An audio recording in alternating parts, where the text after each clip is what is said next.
You're listening to The Globalist, first broadcast on the 12th of June 2024 on Monocle Radio. The Globalist, in association with UBS. It's 1300 in Bangkok, 8 a.m. in Copenhagen, 7 a.m. here in London, and 2 a.m. in Washington, D.C. You're listening to Monocle Radio. The Globalist starts now.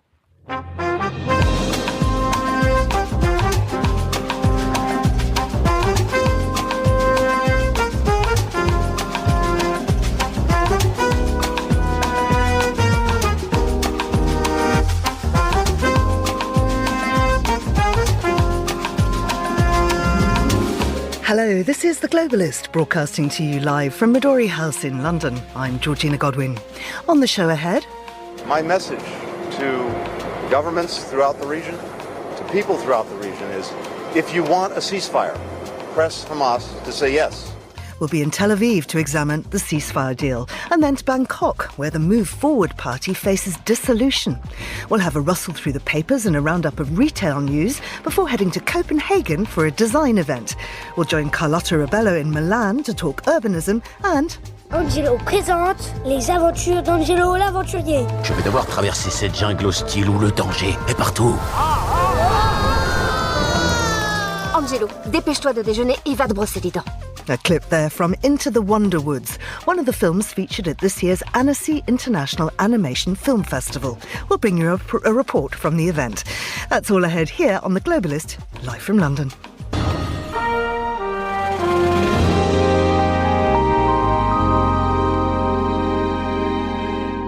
First, a look at what else is happening in the news. Hong Kong's Security Bureau said today it will use powers under the national security law against 6 self-exiled activists residing in Britain, including cancelling their passports. Haiti's administration picked new ministers on Tuesday, many of whom come from outside the political class, as the country battles a deep humanitarian crisis fuelled by armed gangs. And President Joe Biden's son Hunter was convicted by a jury on Tuesday of lying about his illegal drug use to buy a gun, making him the first child of a sitting US president to be convicted of a crime. Do stay tuned to Monocle Radio throughout the day for more on those stories. Now, late last night, Hamas said it submitted a response to a US-backed plan for a ceasefire in Gaza to Egyptian and Qatari mediators. The plan, endorsed by the United Nations, is in 3 phases and initially calls for a 6-week ceasefire. Well, I'm joined now by Alison Kaplan-Samoa, who's a journalist for Haaretz. Alison, many thanks for coming on the show again. What exactly does this proposal entail? Good morning. So the proposal, which Biden has made sure to brand as Netanyahu's proposal in order to make it clear that the Israelis have endorsed it. It's a 3-phased plan. The first stage would involve releasing some of the hostages, increasing humanitarian aid, and allowing Palestinian civilians to return to some of the populated areas in Gaza. The second part of the plan, which is the more murky part, in my opinion, would involve negotiating towards a total ceasefire and involve the release of all of the hostages, the rest of the hostages. And the third part of the plan would involve a rebuilding of Gaza. So initially we were told, and the headlines yesterday were all saying that Hamas had accepted the plan. There now seems to be some doubt. What's going on and how unified is the leadership? Are we getting different answers from different people? We're completely getting different answers from different people. I don't know if anyone has officially announced that Hamas has accepted the plan. They submitted their response, which Hamas has spun as being a positive response. The Western officials and Egypt, Qatar, and the United States say that they're examining the plan. Israel has come out with a message that Hamas has rejected the plan. So what it appears to be is that they've given back their response, and their response is not exactly, yes, we accept the plan exactly as it has presented. We want certain changes, and then obviously it's going to be a question of interpretation as to whether the changes that they are asking for really reflect an acceptance of the plan or a rejection of it. So it sounds like it's all in the interpretation. Right. So the US Secretary of State Antony Blinken is in the region. I know that he's been pressing people in the region to get Hamas to accept the deal. Who has the most influence over the group, though? Well, the group of Hamas, everyone's always theorized, right, since the beginning of the war, that it's Qatar, because Qatar has offered their financial support. Qatar is on board with this proposal. We have the Qatari stamp of approval, and we have the Egyptian stamp of approval. So those are the two forces. Obviously, since Egypt controls the Rafah crossing, they also have a huge amount of control over Hamas. So with these two countries on board, Qatar and Egypt, it's hard to look to another source or another factor who could have any kind of greater influence over Hamas, except perhaps Iran. And as we know, the West doesn't have that much influence over Iran. As you said, this has been branded very carefully as Netanyahu's plan. Is it Netanyahu's plan? Is the war cabinet behind him? And what has the resignation of Benny Gantz meant about the Israeli position? Well, yes, the war cabinet is absolutely behind him. The war cabinet is now very small after the withdrawal of Benny Gantz from the government. So yes, actually, Blinken made a point of saying that on this visit, which is Blinken's 8th visit to the region, to Israel, that Netanyahu reiterated his support for the proposal. Again, that's branded as his proposal. So, there are signs that, yes, absolutely, the Israel is behind it. The only people in Israel who are, vocally saying that they don't agree with it are these far-right members of Netanyahu's coalition. So, in a theoretical fantasy scenario in which Hamas said, yes, this is wonderful, perfect, go ahead, we agree with every detail, and the United States holds Israel to this agreement, there is a very likely scenario in which perhaps these far-right coalition partners would leave Netanyahu's coalition. But if it really looked like there were serious signs that this agreement was moving ahead, presumably those coalition partners would be replaced with Gantz returning to the government and perhaps even some other opposition parties coming in. Because if it looked like there was a real chance to get all of the hostages back, I think that other Israeli parties would who don't necessarily support Netanyahu would climb aboard, at least for that purpose of ending the war and getting the hostages home. Right. What's the feeling on the ground in Israel, just of ordinary people? I guess, we're a little numb. There have been so many, really problems and developments and hopes being raised and then dashed. I think Israelis are still lifted by the rescue of the 4 hostages that happened last week after so many months of not seeing any of them come home. So they're encouraged by that. I think they are definitely exhausted by this war, and so there is great support for any kind of a hope on the horizon that the war in Gaza could come to an end. Obviously, an end which would have some security in place for southern Israel and absolutely get the hostages back. I think that that's a necessary condition for any Israeli to feel resolution. But there's great pessimism with what's going on the northern border. The news overnight was also that the most senior up till now, Hezbollah commander was killed by Israeli forces in Lebanon. The north of Israel is devastated. Our cities are completely abandoned and destroyed, and that is something that Israelis feel very deeply. There have been sirens going off for warnings as south as Haifa, and so there's with the sense of hope and possibility that something could be resolved in the south, there's a sense of great fear and of an anticipating increasing hostilities and tensions and possible all-out war in the north. Alison, thank you very much indeed. That's Alison Kaplan-Sommer there. And this is The Globalist.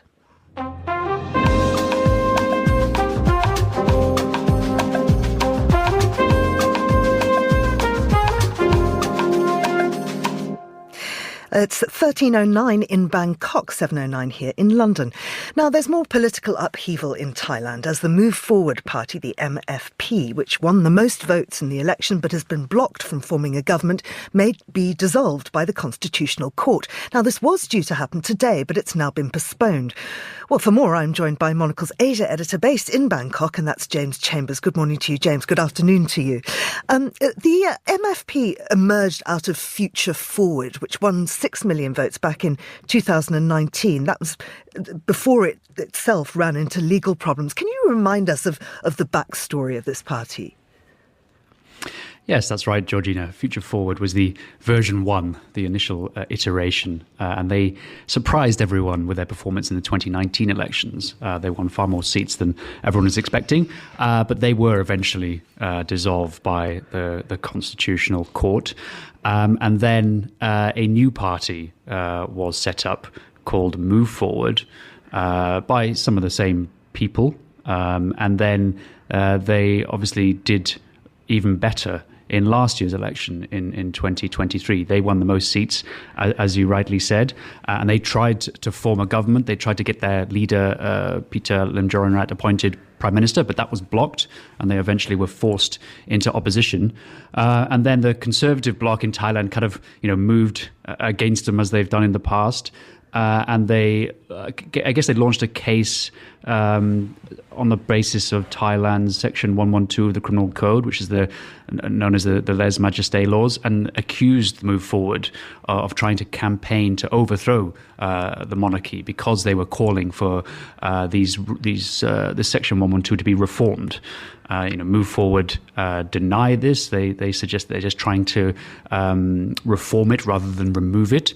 And that case was going to be heard today, but the Constitutional Court have decided that they need a little bit more time for essentially the prosecutor in this case to provide more evidence and to provide more witnesses for their allegations against Move Forward. So that the second hearing has been set now for next week, for Tuesday the 18th. So we know that when Future Forward, the predecessor, was banned, there were huge street protests. Might it all kick off again? It might. It's difficult to say. Right now the mood is very calm. But I should say that June this month is turning into a bit of a much more complicated and bigger picture than just the potential dissolution of the Move Forward party. It's been a busy day for the Constitutional Court today because they've just announced that they will be hearing a case against the Prime Minister, Seta Thavisin, next Tuesday as well. Because some outgoing senators, have brought a case against him to do with an appointment he made during a recent cabinet reshuffle. Now, the Prime Minister, Khun Seta, he's head of or part of the Pertai party, and that's the party that came second in last year's election. They were meant to form a government with Move Forward, but they basically turned against them and then cozied up to the conservative military parties. And that coalition has been kind of continuing since then, but there clearly are now moves against Pertai by certain factions from this kind of conservative military elite. So that case is also going to be heard on Tuesday next week. And at the same time, if you want to make it even more complicated, the Pertai kind of patriarch, the guy who's pulling the strings in that party, and a former prime minister, Thaksin Shinawatra, he's facing a court case for things he said in an interview from 2015 when he was in exile in outside of Thailand. He gave an interview to South Korean media, and he's now being charged with lèse majesté for things he said during that interview. And so he needs to report on Tuesday because he's going to be indicted for lèse majesté. So in terms of whether there's going to be street protests or not, I think next Tuesday is turning to an almighty day in Thai politics, and I can't guess at what's going to happen. And who's behind the legal harassment then of all of these people? Well, I guess it's it's easy to always talk about these political squabbles as left and right, conservative and liberal. But the truth is, in Thailand, as in most other countries, is not as simple as that. And there are many, many different factions on both sides of the political spectrum. So in this case, the moves against Pertai, I mean, we don't know for sure, but there's a suggestion that one of the military generals who was involved in the coup and was kind of squeezed out of the current coalition, still bears a grudge, and he's using what's left of his power to try and bring down the prime minister. And when it comes to Thaksin, there's some kind of deal that was made to allow him to come back to Thailand, because he was in self-imposed exile for years. And no one knows what the deal that was made, but you can imagine part of the deal was that he would basically come back and retire and be quiet and not be in the limelight. But he has proved unable to do that, and he's been extremely busy going around the country and even in indulging in foreign relations. So this has been seen as a bit of a kind of a warning or a reminder for Thaksin to get back in his box. But it's unclear yet whether this is all part of a grand plan, whether the kind of conservative powers that be are moving against Move Forward and Pheu Thai at the same time, or whether this is just a kind of a jumble or a muddle of many different power struggles. But it's all building up to a huge day next week.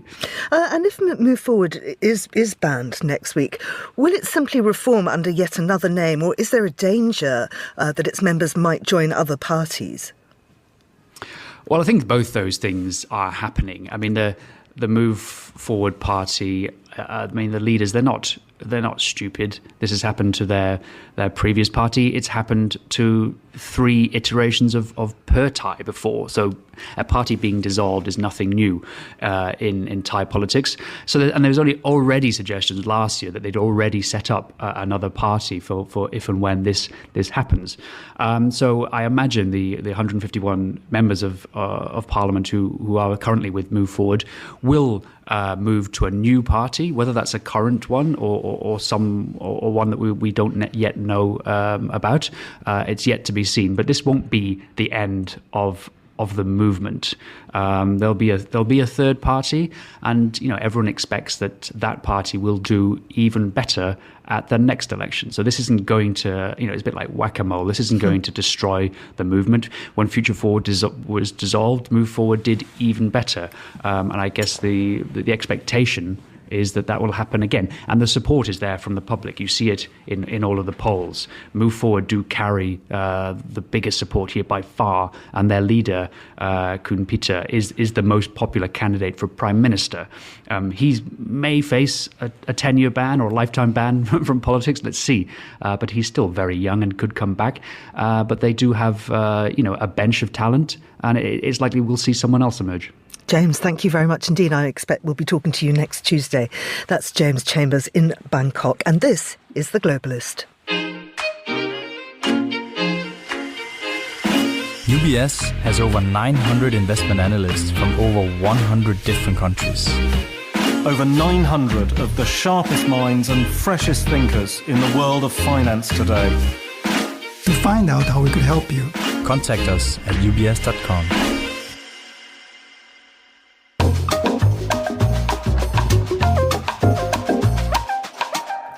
Let's continue now with today's newspapers. And on the line is Paul Waldy, who's European correspondent at The Globe and Mail.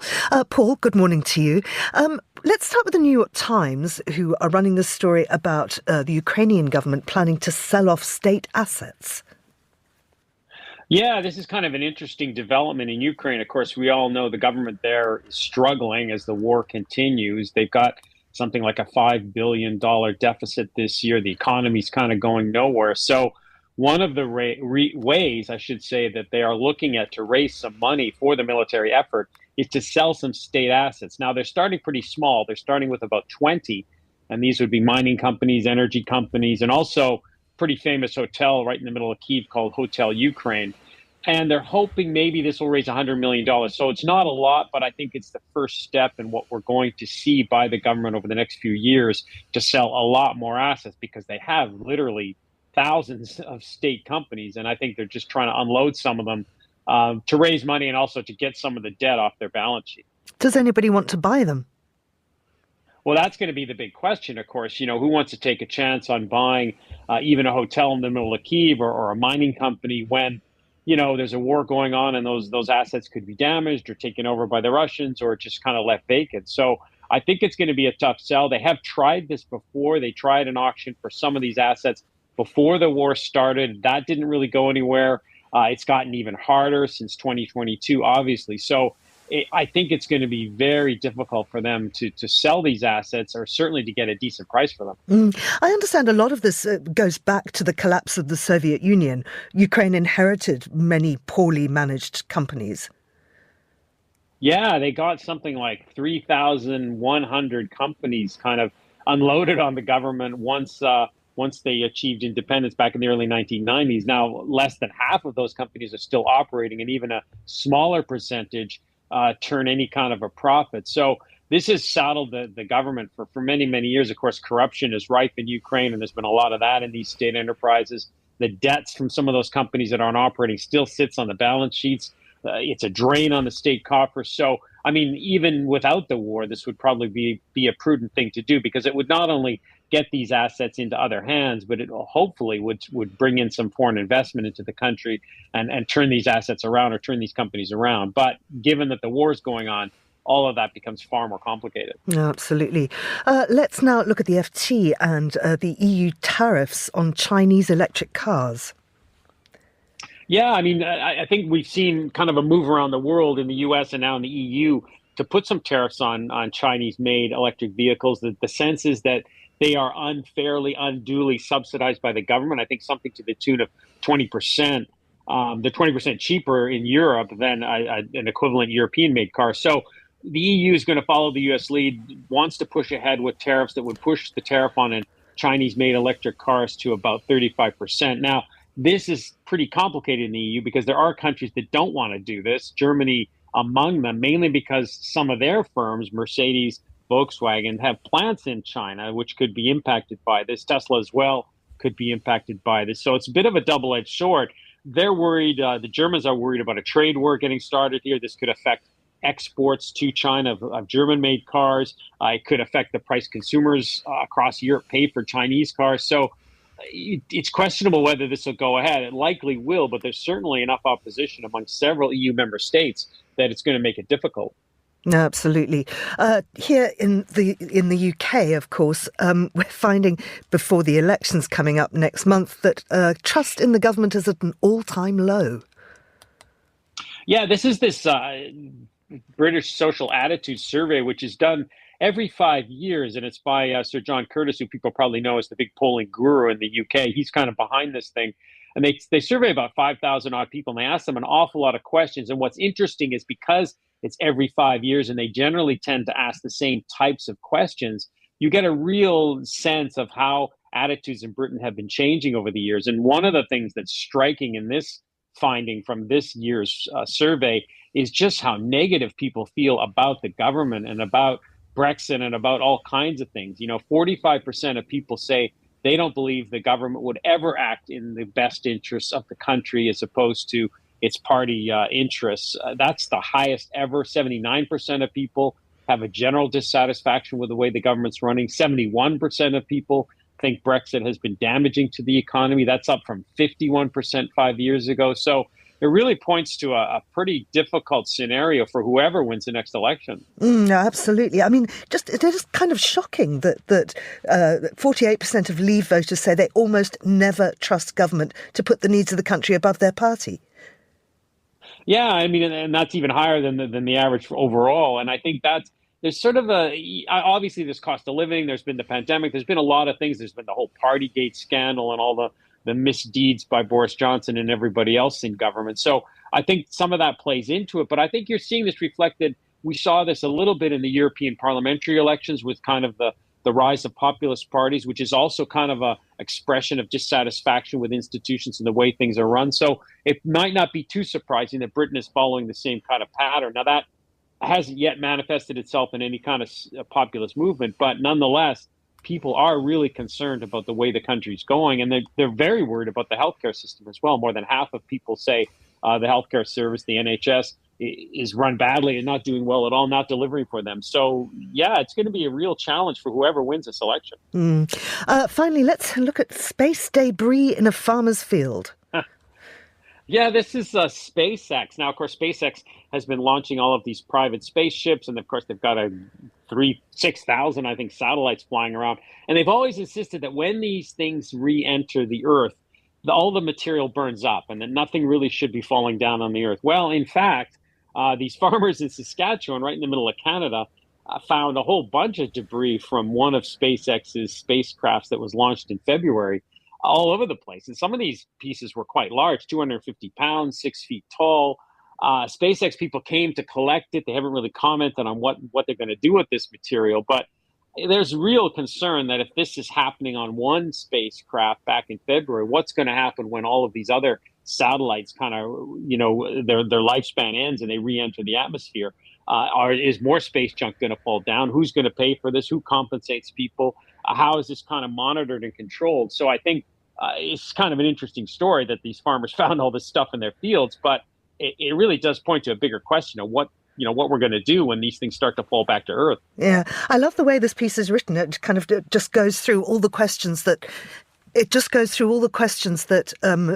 SpaceX people wouldn't answer. and then the farmer says, "Oh, it's just another day in the field."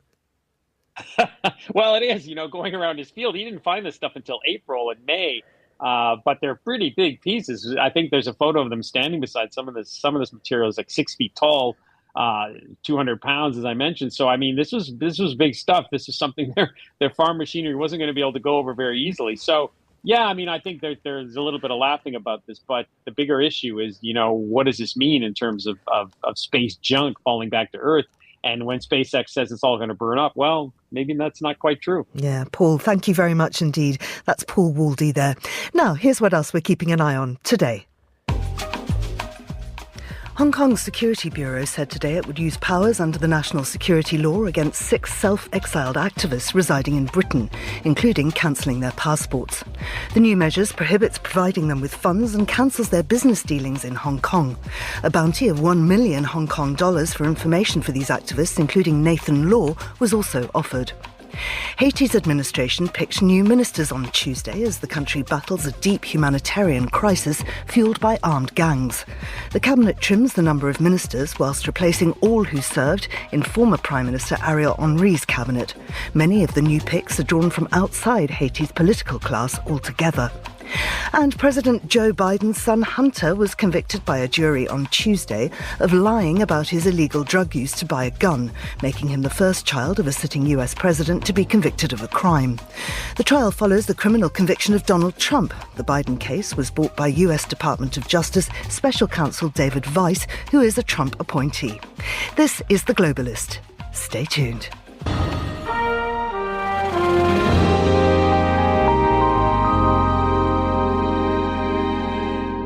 It is 8:27 in Copenhagen, that's 7:27 here in London.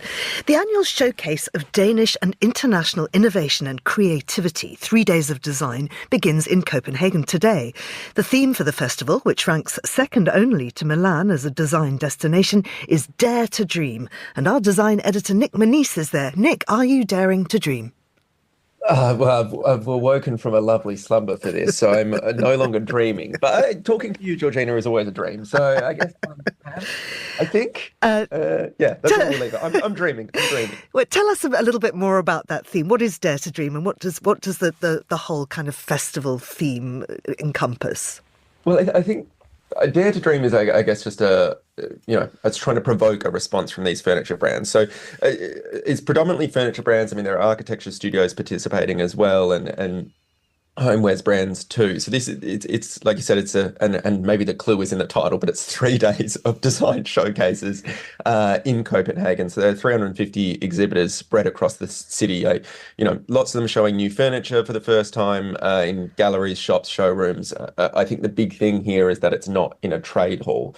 Dare to Dream, I guess, is it's meant to inspire people to, I guess, build installations or present their wares in a way that responds to that brief.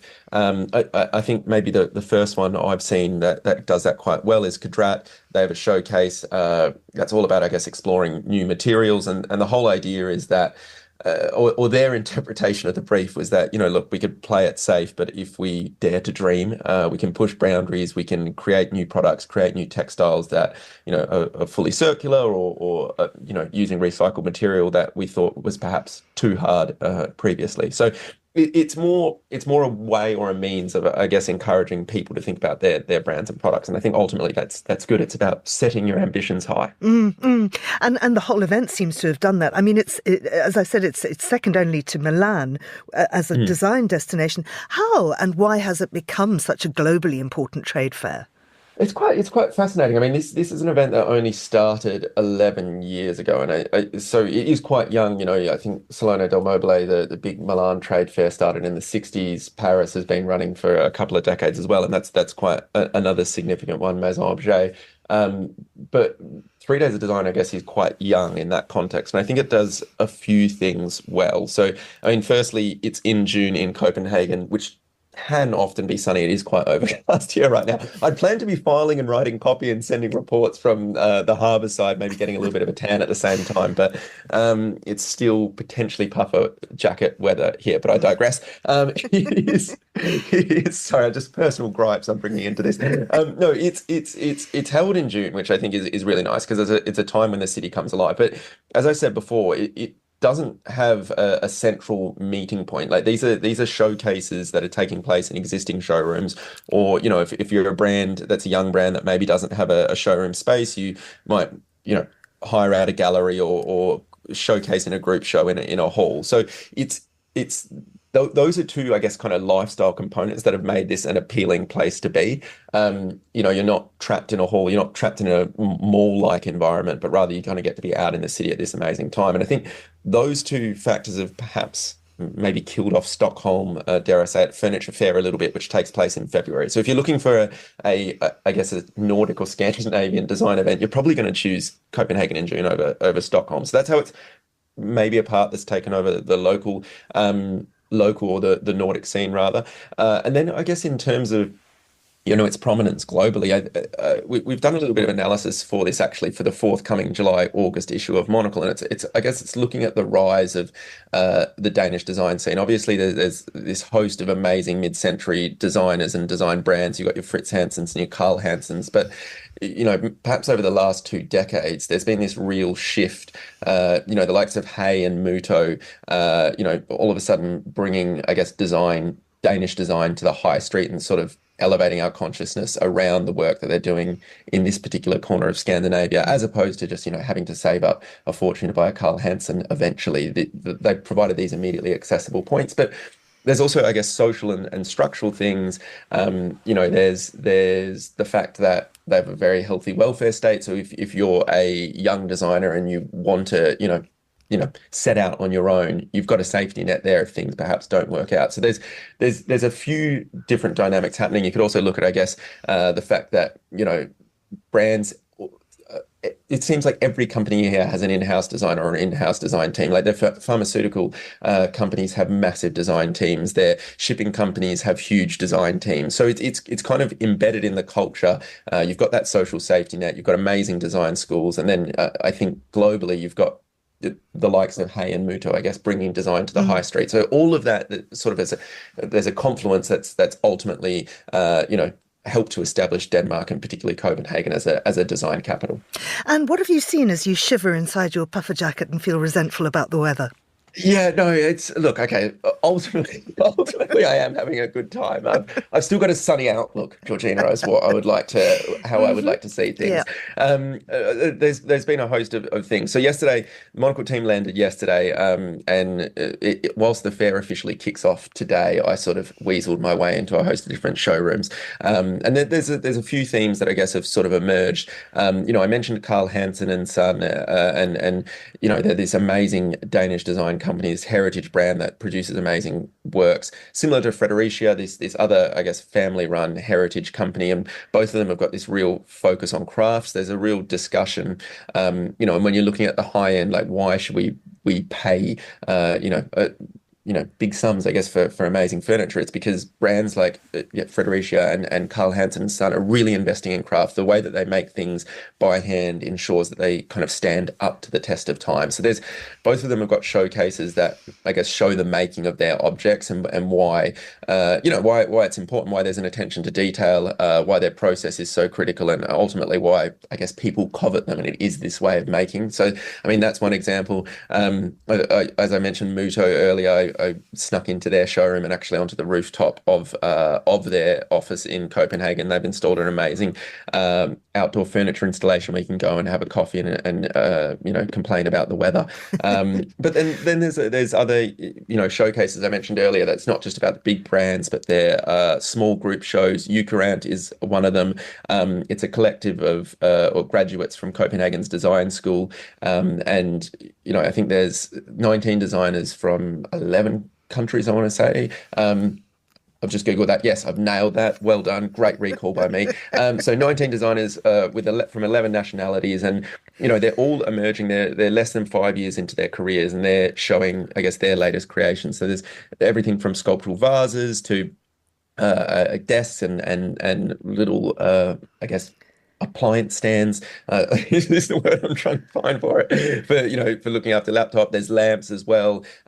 So you've kind of got this amazing spectrum of design on show, and then you're also wandering between these showrooms, so you're getting to soak up the city as well. Absolutely. So what are you doing there? I mean, obviously you're filing stories and so on, but Monocle has an event.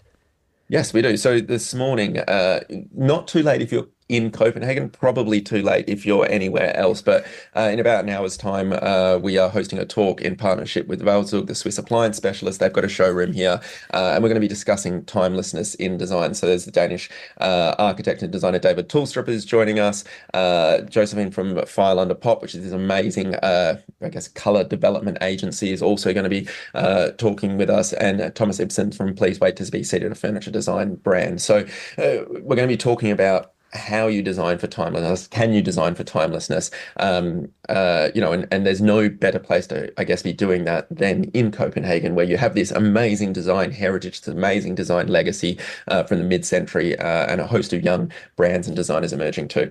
Nick, thank you very much indeed. So people can join you in Copenhagen this morning. Where will that be? That's at Valzug's showroom, and the address is, you are meant to RSVP, but if you drop my name at the door, I can be pretty cool and make sure that you get in. And that's at Kongensgade 114 in Copenhagen. Nick Moniz, thank you very much indeed. You're with Monocle Radio.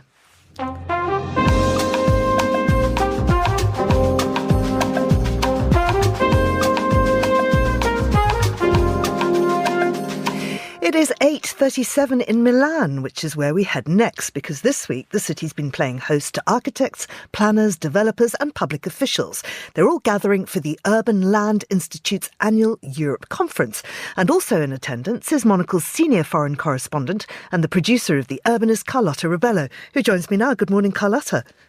Good morning, Georgina. What is this conference all about and who's there? Yes, so this is the flagship conference of the Urban Land Institute, the ULI Europe Conference.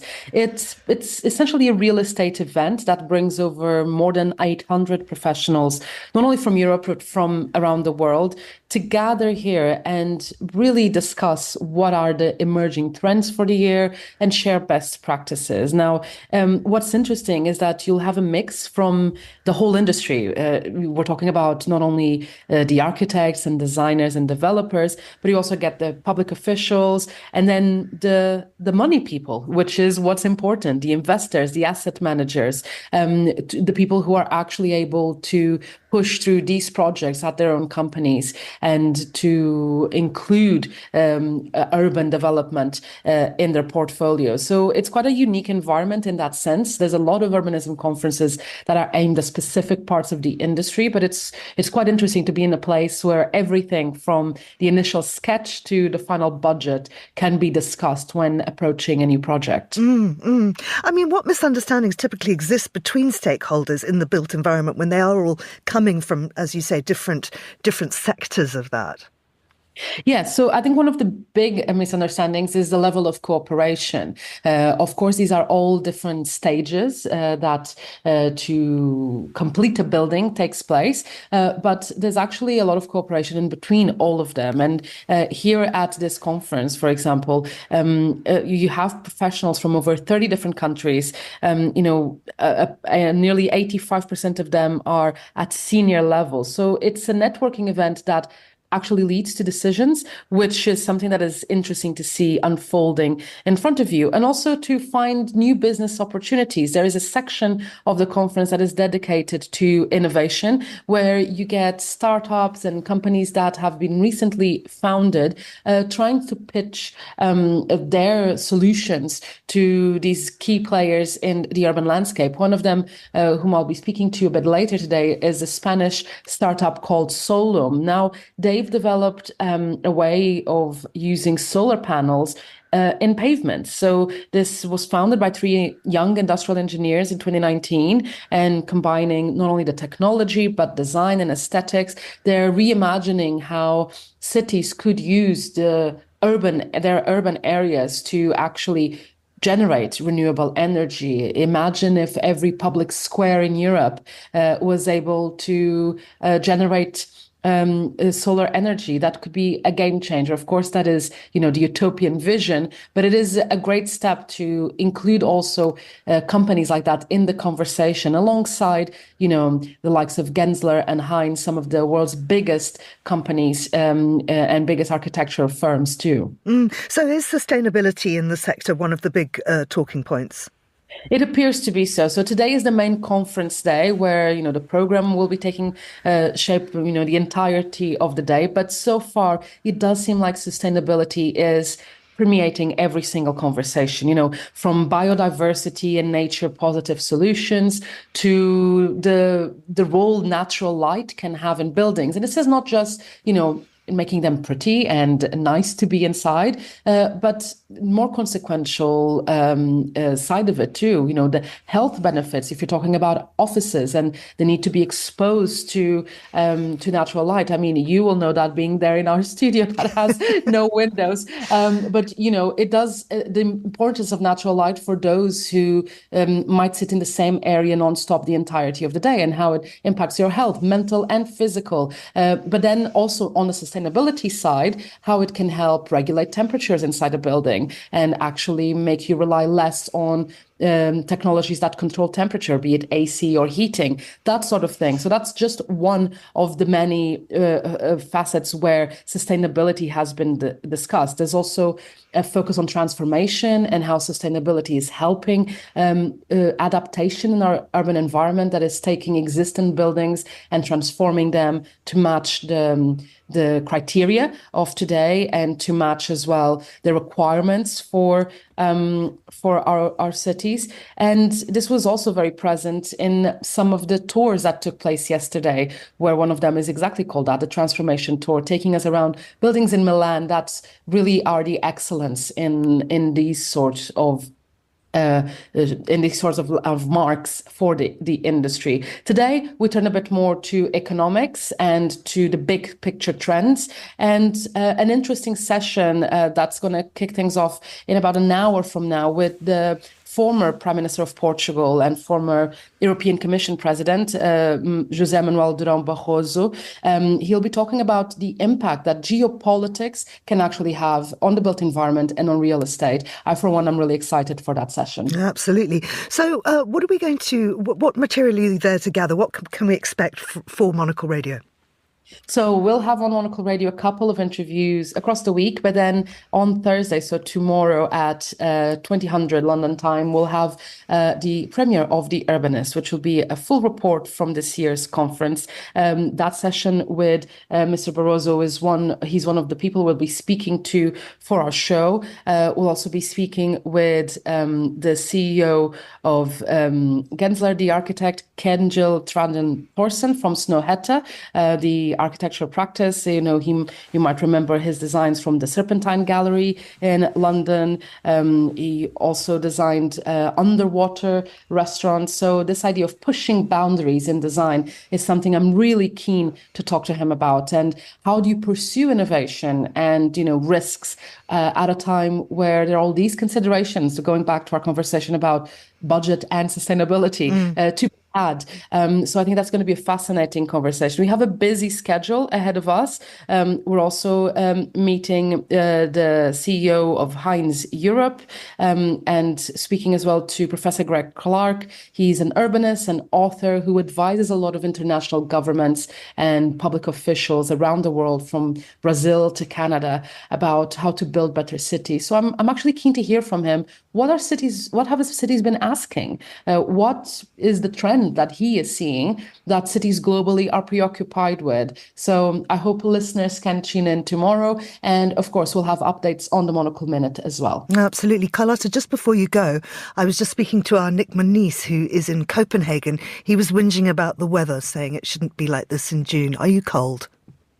I am not cold, but we had severe thunderstorms yesterday and non-stop rain, and we ended up getting caught in the rain, literally in between, dinner and trying to get back to our hotel, walking under, the shop fronts as we could to try to minimize the rain. I blame myself because I did see a severe thunderstorm warning on my weather app that I completely ignored and removed my umbrella from my bag. So that's on me. But yes, today is sunny in Milan, but last night it was non-stop thunder and lightning and raining. So it seems like weather is a bit angry with us. Perfect to discuss how we can implement sustainability, I think, Georgina. Absolutely.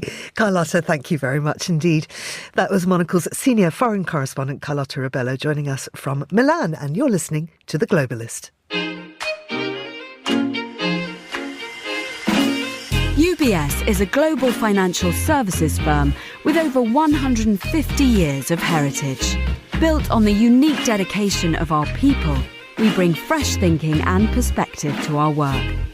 We know that it takes a marriage of intelligence and heart to create lasting value for our clients. It's about having the right ideas, of course, but also about having one of the most accomplished systems and an unrivaled network of global experts. That's why at UBS, we pride ourselves on thinking smarter to make a real difference. Tune in to The Bulletin with UBS every week for the latest insights and opinions from UBS all around the world.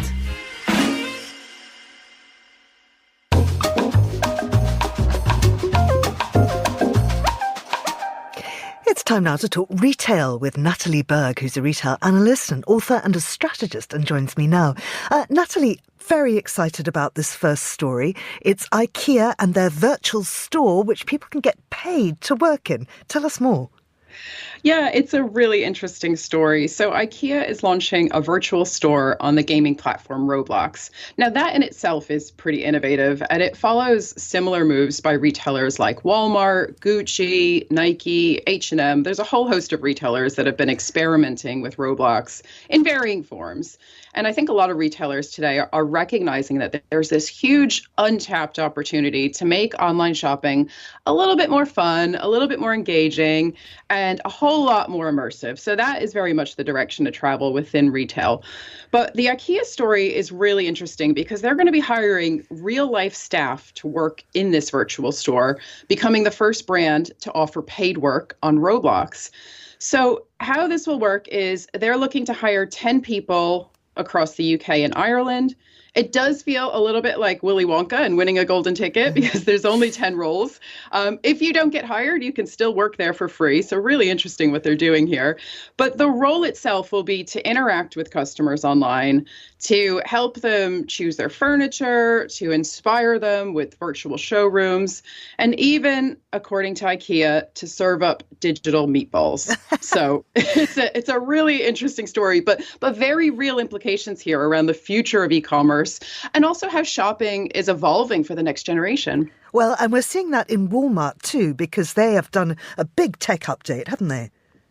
They have. Now, Walmart is still the largest retailer in the world, and it knows that if it wants to retain that title, it's got to keep innovating, got to keep adapting for this digital era.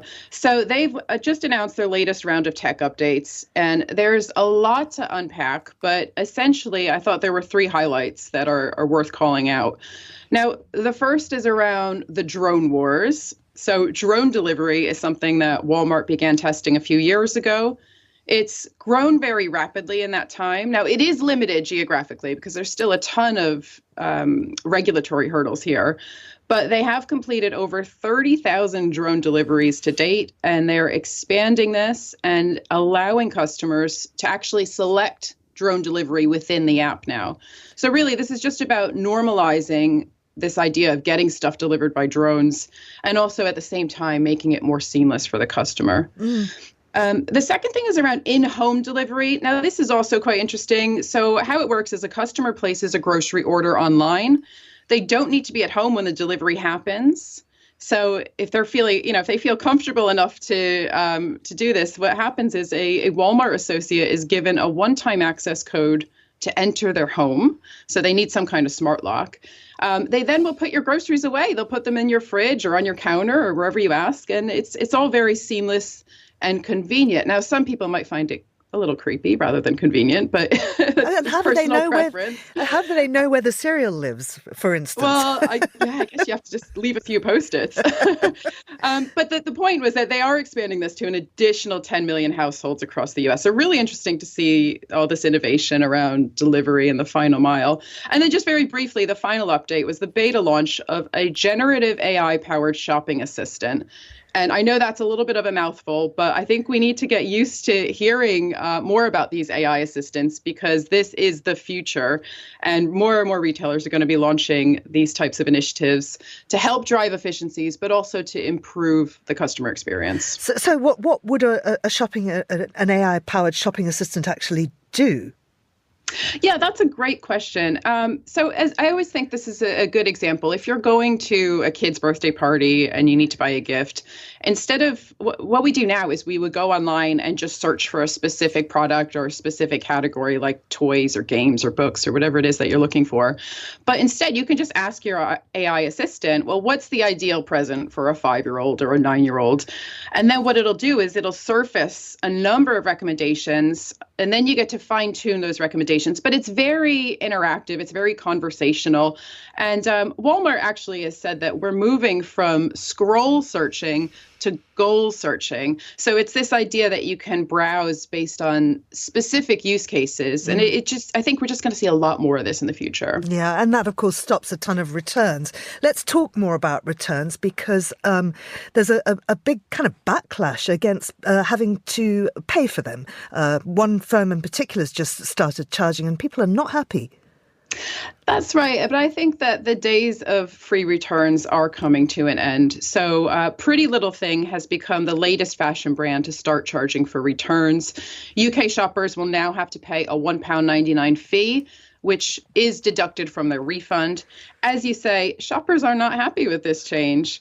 They're saying that if sizing was more consistent, well, then they wouldn't have to order an item in 3 sizes and then return 2, which, I mean, let's face it, that's how we all shop these days. That's how we've been trained to shop, I should say. And I do think that retailers have created a monster with free delivery and free returns. And now they're desperately trying to find a way to put that genie back in the bottle. So really interesting to see. It's not an easy move.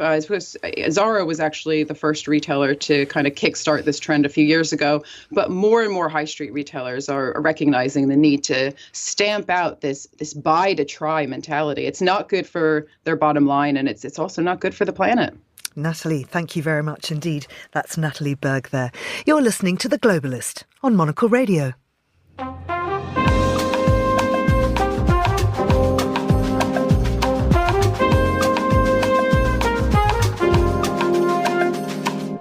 And finally today we head to the beautiful town of Annecy to join Monocle's Gunnar Grunlid.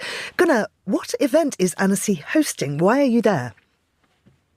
So Annecy is hosting the largest international animation film festival in the world. It's been going on since 1960, actually. Started off as a very, very small thing, but has since become the industry standard. And tell us more about it. Who's there?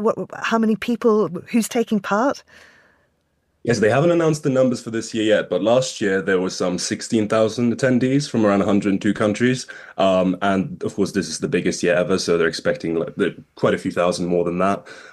Even more countries are here. There's lots more countries that have new animations coming out, that have animation industries in their countries growing. And then, of course, all the big players are here, like Disney, Pixar, Sony Studios. So all the big players are here, but also they're all mingling with the indie studios from the different countries, independent animators, and they're all getting together to show off their project. So tell us, I mean, for instance, I know that there's Pakistan's first hand-drawn feature is on show. That's right, yeah. So they've made history this year by making the first hand-drawn animation ever for Pakistan. It's called The Glass Worker. And it's a very small team, and they made an entire studio just to make this happen, which has had very, very nice response. And there's a Hungarian studio that's made an animated documentary called Pelican Blue, which I got to watch on Monday, which is absolutely fantastic.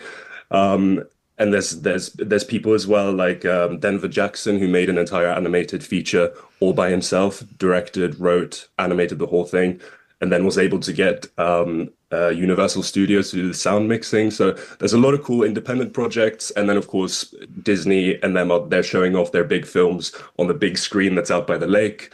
So there's a mix of everything.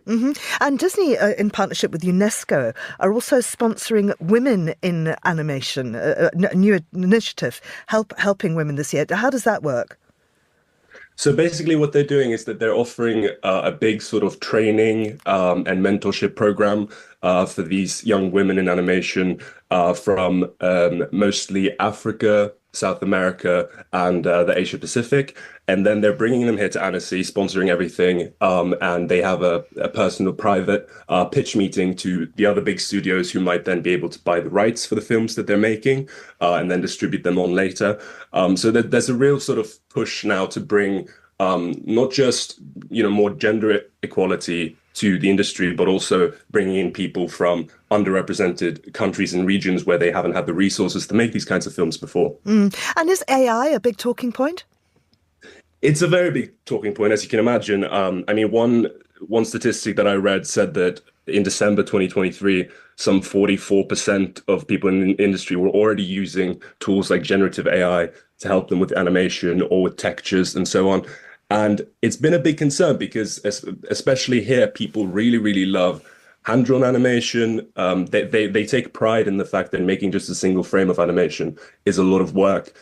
But there have been some films that were accepted this year that used AI, and it's actually caused the first booing incident that I've heard of at Annecy, because even more so than something like Cannes Film Festival, at Annecy, because they appreciate how much work goes into animation, even if the film isn't particularly good, you're still going to clap, you're still going to celebrate the achievement of having made a film.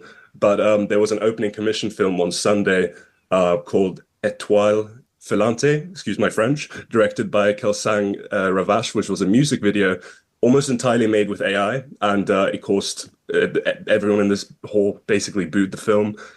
There's another Japanese director called Ryo Nakajima, who made a film called Who Said Death is Beautiful, and a lot of the film was made using AI, and that caused a big stir. People aren't very happy about it. And one of the main reasons, of course, that people aren't not happy about it as well is that there are huge layoffs and issues in the industry at the moment. Big companies like Pixar, Sony, they're letting a lot of employees go. And a big part of that is AI coming in, and they think that we don't need as many animators anymore because we can use these tools. Gunnar, just quickly before you go, our correspondents in other cities in the world have been complaining about the weather. What's it like in Annecy? It's been a bit of everything. In the morning, it's actually usually been very nice, and it's the classic sort of postcard Annecy that you would see. The lake has been beautiful, people have been swimming, and then around 3 p.m. suddenly the storms come. There's been thunder and rain pretty much nonstop in the evenings, unfortunately. So we try to enjoy it as much as we can in the morning. Absolutely, Gunnar. Thank you very much indeed. That's Gunnar Grinlid there, and that's all for today's programme from a cloudy and quite rainy and chilly London. London. Thanks to our producers Vincent McAviney, Tom Webb and Henry Rees-Sheridan. Our researcher was George Ruskin and our studio manager was Lily Austin. After the headlines, there's more music on the way, and the briefing will be live at midday in London, and the Globalist will return at the same time tomorrow. I'm Georgina Godwin. Thank you for listening.